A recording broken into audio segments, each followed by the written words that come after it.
afternoon, everyone. Thank you so much for joining today on our Talkin' Water on our water rates, or we should say proposed water rates for the 2025-27 biennium. My name is Justin Dyke. I'm the Communications Director at Tualatin Valley Water District, and I'll be hosting a bit of the meeting today. And I will walk you through a few things as we get the meeting started. So we do have some virtual event guides. These sessions are recorded. They'll be placed on YouTube for folks who are unable to make it today for watching at their convenience. Please make sure your microphone is muted during the presentation. And afterwards, we will have a moderated Q&A that I will host. We will be making sure to get to all the questions in the Q&A. I'll do my best to get to them in the order that they're received, but please be patient. Sometimes questions can appear in different aspects of the team's environment. We'll cycle through to make sure we get to everyone in as efficient as a process as possible.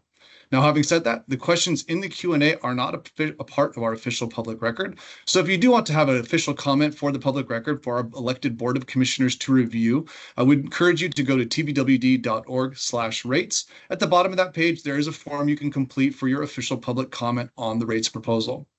And now, if you have any accessibility needs, there's a 3-dot ellipsis in the bottom left corner of the screen. You can use those features built into the team's environment to modify the screen, closed captioning, Zoom settings, and so forth to make the viewing experience better for you during the meeting today. Now, we do operate in an inclusive and discrimination-free manner to serve all of our customers, and staff may exclude participants who disrupt the events today.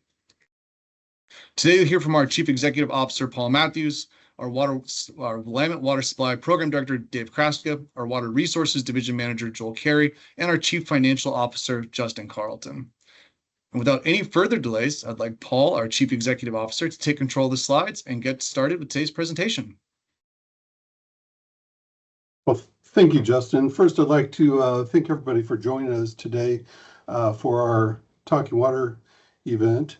I want to talk just a little bit about TVWD and the services that we provide. We are a special district serving the unincorporated urban areas of Washington County and also parts of the city of Hillsborough, cities of Beaverton and Tigard. As a special district, we're governed by a 5-member board of commissioners that are elected by the citizens of the district. In fact, I believe we have 2 of our commissioners in attendance at this meeting today. So I welcome Commissioner Jim Duggan and Commissioner Carl Fisher, who are in this meeting as well. We deliver drinking water to about 225,000 residents and businesses, and we do that about an average of 23 million gallons of water per day to the citizens of the Tualatin Valley Water District. We also issue joint bills with the Clean Water Services. We do that to save money. Clean Water Services is a separate entity that is governed by a separate board of directors, but we serve many of the same customers, not all, but many of the same customers, and to save money, we bill the sewer services as part of your water services as well. Actually, I think I am not advancing the slides, Justin. Someone else will need to advance the slide for me. I will do that for you right now, Paul. I believe you are here. Yes, that is correct. If we can go on to the next slide, please.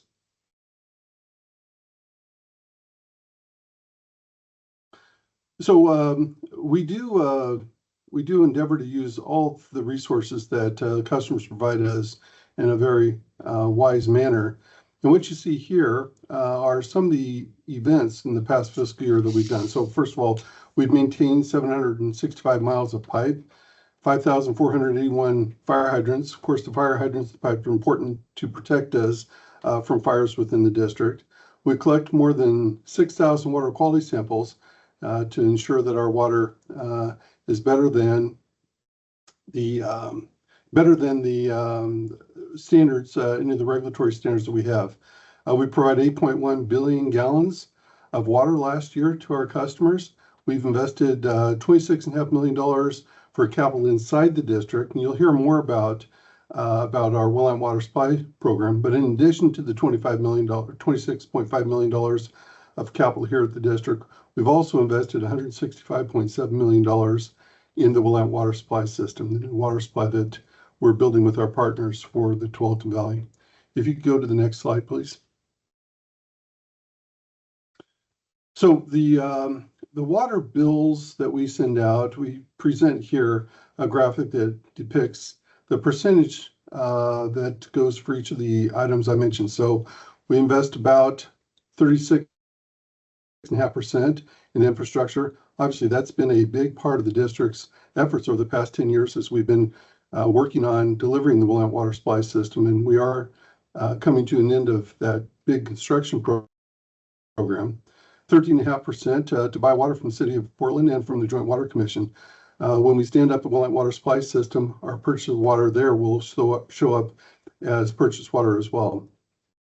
And about 40% of our money is spent on actually operating and maintaining the system. That includes reading meters, includes maintaining the pipes, it includes the 6,000 water quality samples that I discussed earlier. And then the last item, which will become increasingly important as we transition from building the Willamette water supply system, will be repaying the debt. So we've borrowed money to build the Willamette, and obviously when you borrow long-term money, you will repay that in terms of debt. If you go on to the next slide, please. So the district, we know that we've got a lot going on right now. In the past biennium, we've been very focused on what we call our big three, our major initiatives. The first one is providing quality water and service to our community. That is the reason that the district exists, and that is our primary focus. The second is completing the Willamette water supply system. You'll hear more about that in just a moment. If you've joined us in the past, you probably are familiar with the major construction project that we're doing to deliver the new water source here to the district. And continuous improvement in our customer information system. Those are the big three initiatives that we have over the coming biennium. We can move on to the next slide, please. So then I'd like to turn over to our Water Supply Program Director, Dave Kraska. He'll talk about some of the progress that we've made on the Water Supply Program. Dave? Thank you, Paul. Paul gave the introduction, so I don't need to introduce myself. I'm just going to try to take advantage or take control of the slides here, and it looks like it's working. So could someone confirm that it is advancing? It is, Dave. Great, thank you, Justin. All right, here we go. So Willamette Water Supply Program overview. If you've seen this presentation before, I've made it many times over the years. It starts back in 2013 when TVW and Hillsborough completed their evaluations of long-term water supply options that are shown on the right-hand side of this graphic. There were four different options considered: a new groundwater supply to the north, purchasing water from Portland, increased purchases of water from Portland to the east, going to the mid-Willamette River to the south, or increasing storage at Hag Lake through the Joint Water Commission system. And it was several years of analysis, largely technical analysis, financial analysis, and also public input that drove the decision to go to the Willamette for the long-term water supply. For all the reasons noted here on the left-hand side of this graphic: lower cost, excellent water quality as proven by decades of use at the city of Wilsonville and Sherwood using the same supply, provides ownership of the supply to TVW and its customers, reliability of that supply, and fewer environmental impacts when compared to the other options that were considered at the time. So with that decision made, we did a conceptual design of the study and preliminary design of the study, and the layout is shown here on this graphic on the right-hand side here. And it starts with the Willamette River intake located in Wilsonville that was actually constructed around 2000, 2002, but part of our project was to expand that intake and also improve its seismic resiliency. Constructing a new state-of-the-art water treatment plant that's actually located in Sherwood, if you've driven by it, near the intersection of 12th and Sherwood Road and 124th Avenue. All told, around 30 miles or just over 30 miles of large diameter transmission pipelines and water storage tanks. Two are planned on the top of Cooper Mountain. One was constructed as part of this overall project. This graphic here shows the breakout of all of the projects. So that whole expanse of work, infrastructure, was broken out into about 24 projects shown on the left-hand side of this graphic. Our raw water facility, raw water pipelines, treatment plant, finished water pipelines, reservoir, and finished water pipelines, all broken out into individual projects there that we're completing kind of in concert with each other. And you can see that as far as physical construction complete, shown across the top there from 0% to 100%, there's really two main projects that were left to wrap up here. One is our PLM 1.3 project, in the city of Wilsonville, and our water treatment plant, as I mentioned, in Sherwood.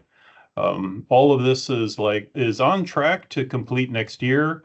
We had intended to wrap up all of our work and be in operation by the summertime of next year. Looks like we're going to take another couple of months to really wrap things up, probably in the fall of next year. Regarding business utilization from the beginning of this project, we've really been able to drive a lot of our spend to local businesses, professional services, material suppliers, and so on. And here we are nearing the end of the overall program, and 78% of that spend has remained local. You can see the total number there of about $780 million all told. Regional spend is outside of local. Oh, and I should say that local, what we mean by that is everything within about 50 miles of all of our activities is considered local. Regional is everything outside of that area, but still in Washington or Oregon. 5% of our total spend, roughly about $50 million, is considered regional. Outside of that is outside of, so about 17% to areas outside of that, which is some of the equipment that we've needed for a water treatment plant, and some of our pipelines as well were built outside of Washington and Oregon areas. Some photos of our construction highlights. As I mentioned, we have a couple of projects that we're still working our way through. One is our pipeline project in the city of Wilsonville along Ritter Road. So some of our pipeline, it might be a little bit hard to see on your screen here, but we have an excavator there in the front digging the trench, a lot of bucks, shoring there, keeping the workers safe, pulling out boulders from the trench as we continue along. This is a close-up of one of the excavators picking up one of our segments of pipe. Each of these pipe segments is about 50 feet long, weighs about 22,000 pounds. So really heavy civil construction work going on here, and has been going on for years now. Our water treatment plant looks like this now. As I mentioned, it's near the intersection of 12th and Sherwood Road and 124th Avenue.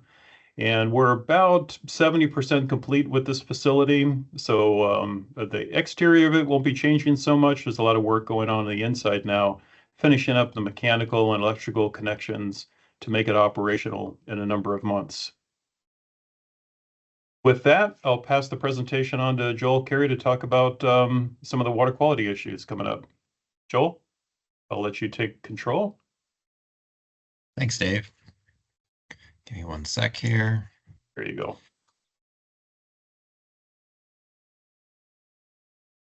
Okay, should be able to take control. Thanks, Dave, for teeing this up. It's a good introduction to what we're going to talk about next. A little bit about our water supply integration. You can kind of see my slide there, a little bit of my background, who I am. I help support our supply operations here, water quality testing, so everything else related to the system operations. So with that, we'll talk a little bit about water supply integration. So what is this process? What does it actually mean? And what does it mean for you specifically as our customers? So just to set the stage for kind of what we're talking about, WSI, water supply integrations, these are some of the goals we want to establish as a district, which we're sharing today with you all just to make sure that you kind of understand what's happening right now, currently, and what will be happening later as we share more information in the coming months and year. So really, big goal number one, we want to increase awareness about the WWSS integration milestones. As Dave was just pointing out, the where we're at in terms of construction. When that construction is complete, that turns into operations. So we'll be sharing more of those goals here in a minute and further along as we do more of this outreach in the coming months. And goal number two, increasing our confidence to receive this new supply from the Willamette, what we call the WWSS. We often point out this has been a source used for 20 plus years by our communities down south, Wilsonville and Sherwood. It's got a great track record with our partners. We're doing a lot of work around testing. We will be doing future work around source water protection. So just letting folks know in our community, it's a highly reliable, great source of water, and we want to continue sharing that information. And third, providing education about what changes you can expect to experience or may potentially expect during this process. So there's a lot of work that's been going on behind this. So the district, along with our partners, we've been spending upwards of 8 years doing a lot of detailed planning and analysis around this type of change. So we wanted to make sure we left no stone unturned, if you will, in terms of understanding what this change is, what it means for you, our customers, how we as a water supply district make sure this happens as smoothly as possible to keep delivering that service each and every day. So here's a little bit of a timeline at a high level to give you an idea of what we're talking about. So starting in 2026, when we can finish construction, that last picture we saw of the treatment plant, when that treatment plant is ready to go, we've tested it. We're confident that it's producing great water quality. Those things, again, get validated. When we give it the green light, then we enter the transition period for the water supply system. So what does that actually mean? That's effectively our phase switch to this new supply across the different sections of our system. We like to point out this needs to be a rapid but controlled process or conversion.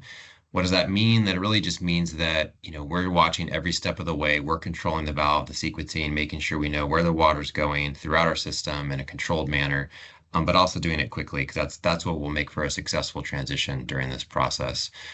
We have a high frequency of monitoring happening during this period. So our team, specifically the water quality team, along with our operations team, will be doing an extensive amount of additional water quality monitoring. If you go back into what Paul Matthews mentioned, our CEO up front, we collect thousands of samples every year. That actually almost doubles during this period, if not more. So we will be doing a ton of high frequency sampling out in the system, using a lot of our data existing from our analyzers that run 24/7. All that will help inform this process to make sure that we are understanding how the transition is going. So if you kind of move to that period, and that transition period is really a matter of weeks. So this is not a long-term process that happens over months. Again, it's really a weeks-long process where we're watching it sequentially move. Then we get into the acclimation period. That point happens, and that's more a period of months. Similar things in terms of water quality monitoring. We're still doing quite a bit of work, a little less frequent, but watching things, making sure everything is stable. The main impact during that process is that change in chlorine disinfection. We have another slide coming up. We'll touch on that in a minute. But just point out that's one of the biggest changes we're talking about this. So we know there could be some potential impacts as that water enters your home. Some of those things change. We'll be monitoring that. We want folks to be able to have resources online. So we're putting out a lot of information on our website that if it isn't already there, will be expanded. And then our operational actions will be deployed if needed. So again, a little less frequently in terms of us doing operational changes, but at that point, we will be watching closely to make sure if we do need to make some adjustments, we'll be ready to do it. We'll be using the customer information we get, feedback from our community. If we need to do some quick changes, we can do that as well. So then we move into 2027. Now we're talking about stabilization. So that's after this period, we've made the switch. We know things are stabilizing, but now we really have a full season to watch this. So that is also another months-long process where we'll be taking a close look at how the system operates. The good news is, a little into the weeds, we've developed this whole new supply system to enter into our system a way that's consistent with how we've done it to minimize any of those disruptions, how we've done it for years.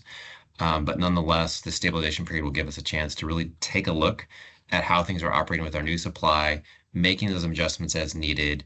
Ongoing monitoring continues. Again, we do a lot of monitoring. Some of the things that we've added to our portfolio will never go away just because we think it's really important to, again, have a broad amount of data and information to help make these decisions. So that's kind of in a nutshell what that looks like. And as we get into a couple more slides up front, we'll be talking more about what that looks like in future in greater detail. So here's some key water quality changes to think about. So really those 3 periods we're talking about: transition, acclimation, and stabilization. So in that transition period, one of the things I just alluded to, the big change we're talking about is a chloramine to free chlorine conversion. So that really looks like changing that type of disinfection we get from our primary supply, which is Portland, to a different type, which is free chlorine. Still effective. They still meet the objectives for making sure we protect public health. There's just some nuances and differences to that.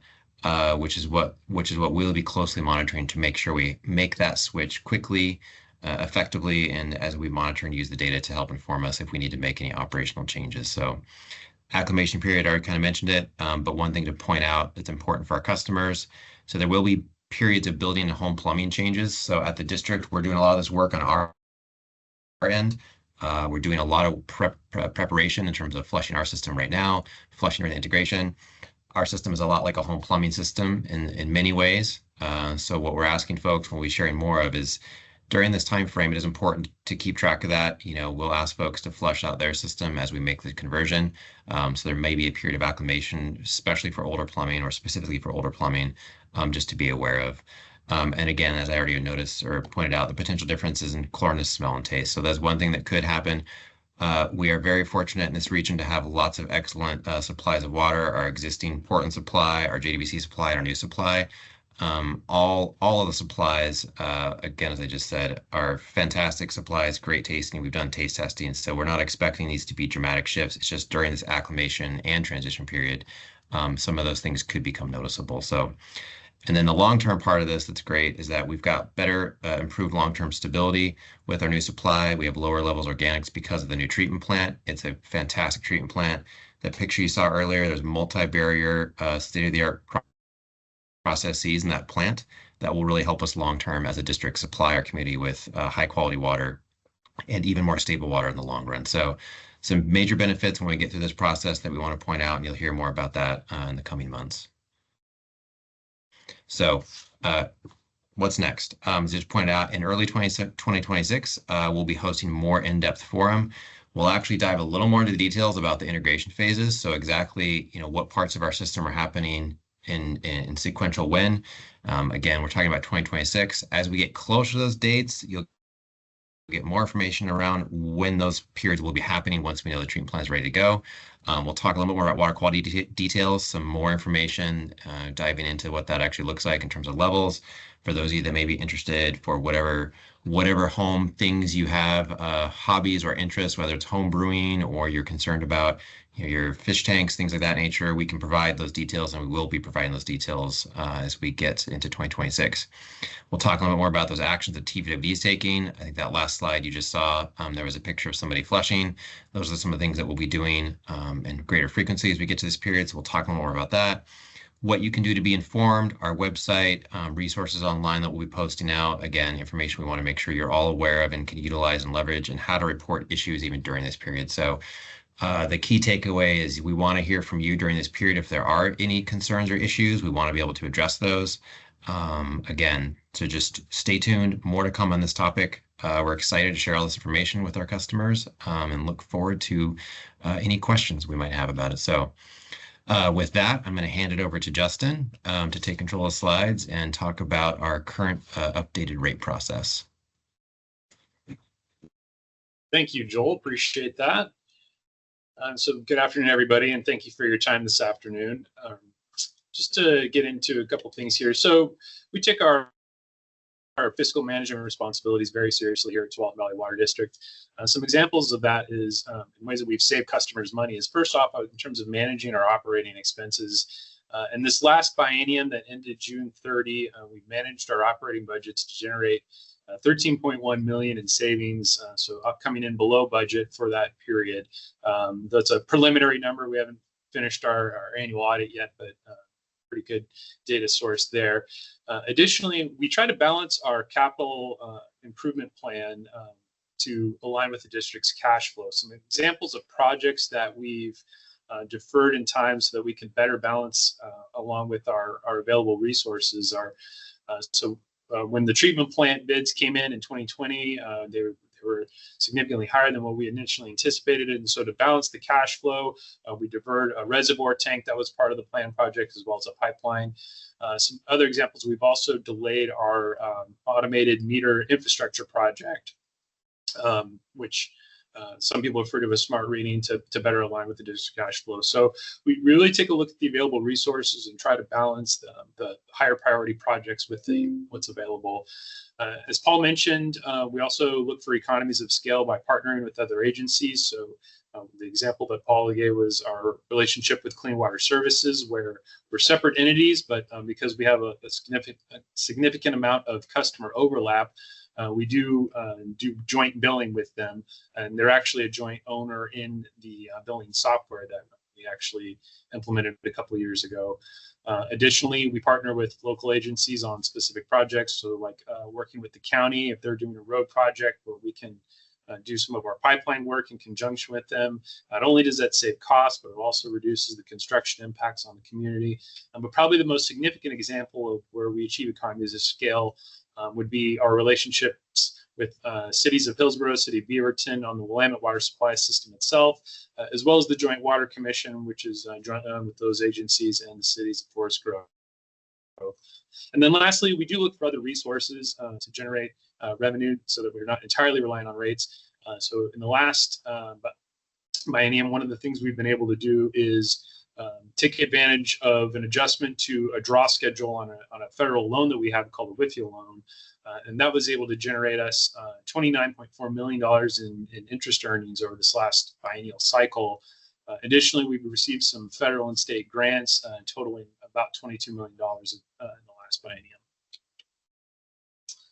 So I want to take a step back and look at TVWD's financial picture a few years ago, the last time that we were in the rates process. So what we're looking at here is a graph of our capital improvement plan.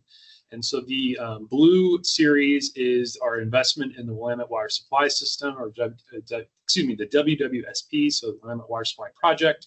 And then the gray represents our investments in capital projects for what we call our in-district CIP, so things like reservoirs, pump stations, pipeline replacements, et cetera. There's a small portion representing our investments in the Joint Water Commission, but in terms of the scale, it's pretty small, and so not much showing up in the graphic there. So what we were facing a few years ago was what we were calling the peak of our investment or our spending curve in the WWSP. And so we were looking at, a share of approximately $300 million between our in-district and our WWSP investment going forward. And so the district has been raising rates in anticipation of this spending peak. The rate increases that have occurred in the past have not generated the entire amount of capital necessary for this investment. What it has done is create the financial capacity for TVWD to then issue debt to make this generational investment in the WWSP. Fast forward to where we are today. So we are now on the downhill slide of that investment cycle. Still a pretty significant amount of investment to complete the work in the WSP project, and as well as some ongoing in-district CIP work. But we have completed the financing necessary to invest in that project. But I want to take a look at the total expenditure forecast for the district over the next 10 years. So this is a table that comes out of our district financial plan. It's available on our website in the finance documents section. And so to start off, I'd like to focus on the current biennium. So the district does a 2-year budget. We operate on a July 1 fiscal year. So this is the time from July 2025 through June 30, 2027. And you can see from our finance plan here that our operating and maintenance expenses are going to go, we're anticipating to go down a little bit in the second year of this biennium. And so what's occurring there is we have some operating expenses associated with the WWSS as it comes online. So we have some staff working at the treatment plant. We have got utilities, other supplies necessary before we actually begin purchasing water from the WWSS. And so as we transition from that period before full operations begin, those costs will then actually transfer over to the next line, which is our purchased water costs. So starting in the second year of the biennium here in 2027, we will no longer be purchasing water from the city of Portland. We'll purchase all our water either through our Joint Water Commission relationship or through the WWSS. As I mentioned, we have some substantial capital outlay still associated with the WWSS in the next biennium. That begins to taper off.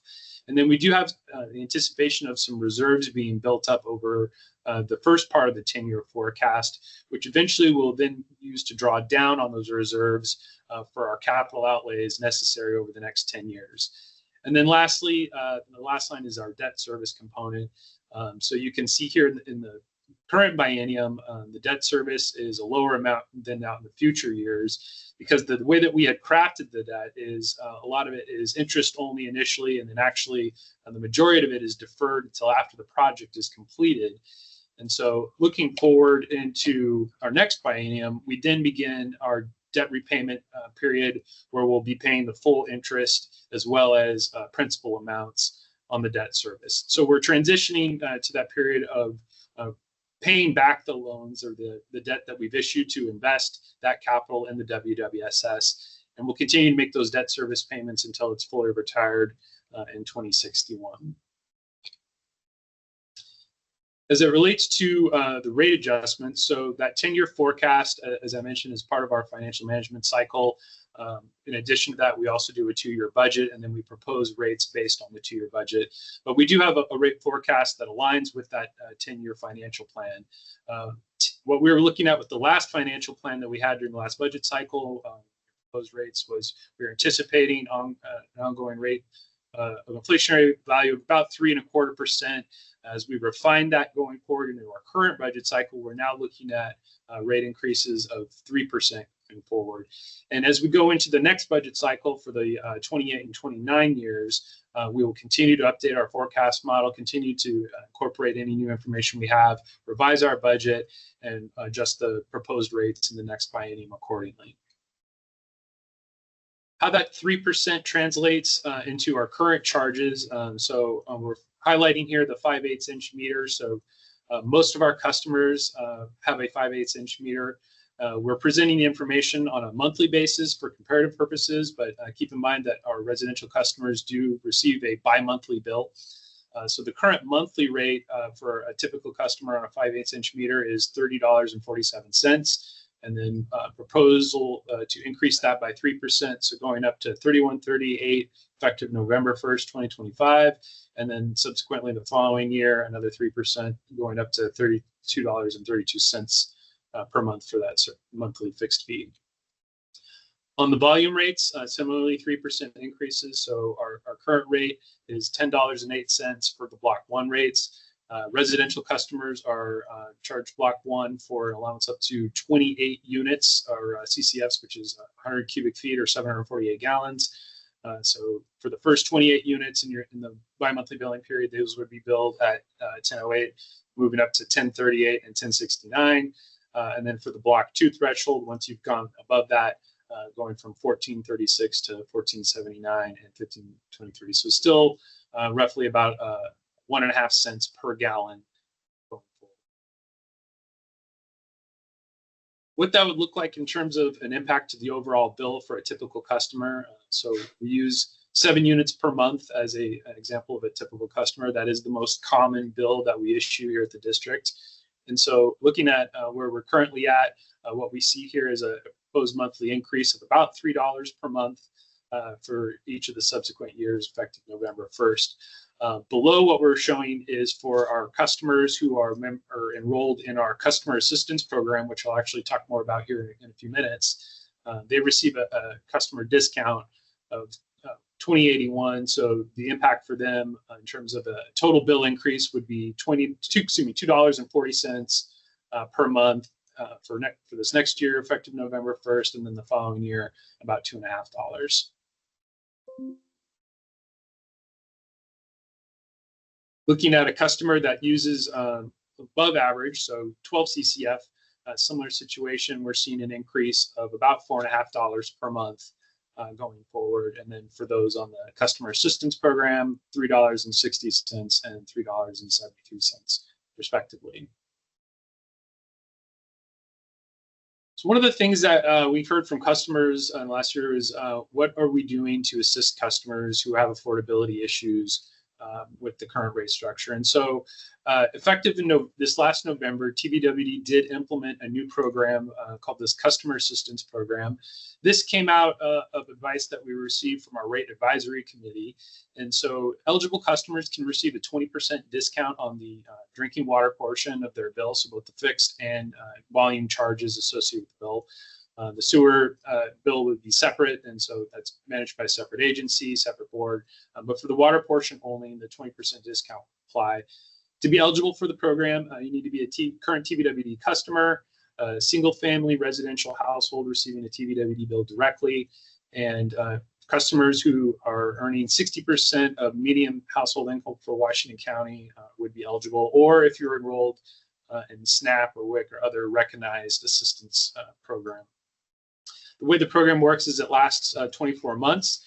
Customers who are enrolled will receive a 60-day notice prior to its expiration and would be eligible to reapply. But if they move within the district during that time frame, they do need to reach out to Community Action, who's our partner on this program and helps us do the qualification process and notify them that they have relocated within the TVWD service area.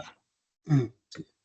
In addition to our customer assistance program, we've also have a program that's been around for a bit longer, our emergency assistance. So this is designed to help customers who have experienced a temporary hardship and have developed a outstanding balance.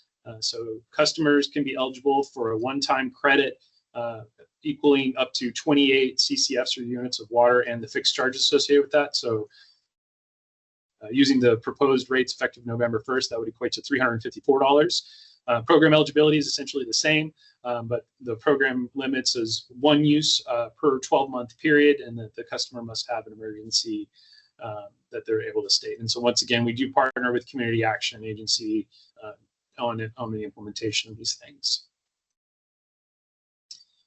And with that, I will turn it back over to our CEO, Paul Matthews.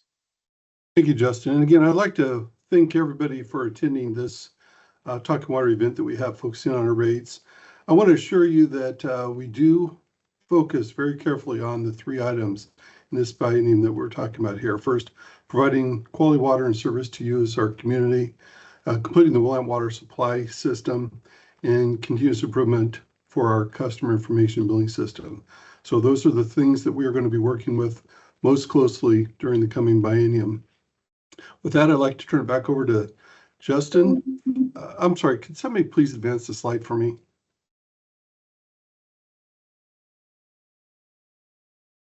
I've got it now, Paul. Thank you.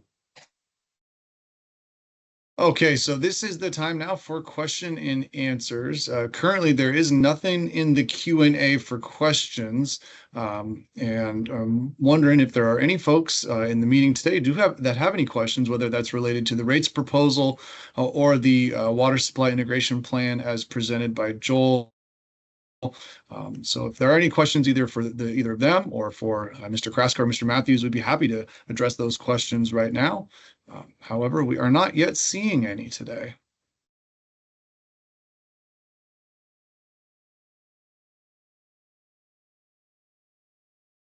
Well, we're not seeing any hands raised either. So at this point, having followed the 8 seconds of silence roughly or so, there are not any questions at this time. So I'd like to offer again a thank you to folks who set out time from the middle of their day today to join us at Talkin' Water for the 2025-2027 rates proposal. We will be back again tomorrow evening at 6 p.m. You can go to tvwd.org/rates for the access information for that virtual meeting. And again on Saturday, this weekend in person at the TVWD boardroom here at 1850 Southwest 170th Avenue in Beaverton. And we encourage anyone who's interested in engaging and asking questions to attend these meetings. The content of them is identical at each of the three. They are staged at different times and days just to allow folks to join the meeting that best fits their schedule. We understand everyone's got busy lives, and we appreciate your time and the opportunity to engage with us on this. And we look forward to hearing more questions from you this week and moving forward throughout the public comment period. With that, thank you so much and enjoy the rest of your day.